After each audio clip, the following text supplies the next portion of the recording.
KDM sendiri, KDM tidak memisahkan secara kebudayaannya sebagai orang Sunda dan keagamaannya sebagai orang Islam. Bahkan dia menyatukan, mengintegrasikan antara hukum agama dengan pandangan adat masyarakatnya. Seperti konsep rawayan jati atau bahasa Indonesianya konsep manusia yang sejati. Manusia sejati, konsep rawayan jati ala orang Sunda ini dipandang oleh KDM sebagaimana halnya konsep insan kamil di kalangan pandangan hukum Islam. Nah ini sebuah integrasi antara budaya dengan agama yang tidak terpisahkan. Dan ini nilai-nilai ini menjadi dasar dilakukan kebijakan-kebijakan ketika beliau memimpin sebagai kepala daerah.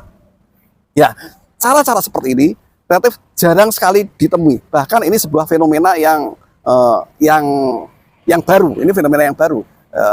Kalau saya pandang ini juga adalah sebuah temuan yang ideal. Kalaupun diteorisasikan, ini bisa menjadi sebuah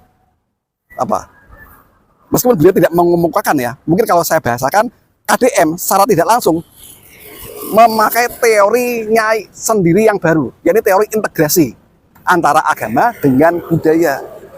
Dan ini dilakukan pada masa pemerintahannya yang belum genap 1 tahun ini.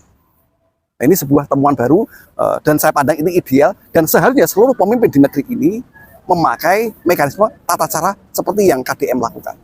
Ya, menggali nilai-nilai budaya terlebih dahulu. Supaya apa? Kita tidak kehilangan jati diri sebagai sebuah bangsa.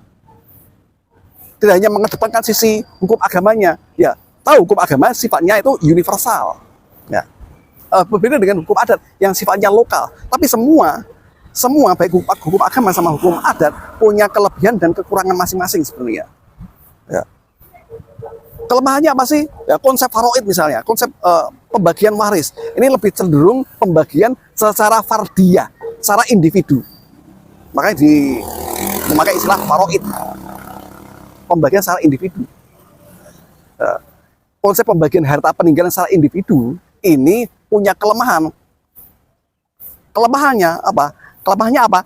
Aset-aset warisan tidak dapat berlangsung terwariskan dari generasi ke generasi.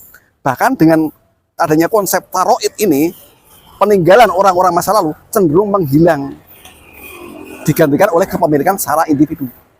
Nah, berbeda dengan konsep pembagian warisan, pembagian harta peninggalan dalam hukum adat yang lebih mengedepankan sisi komunalnya. Sisi komunalnya bagaimana? Pembagiannya tidak hanya dibagi secara individu,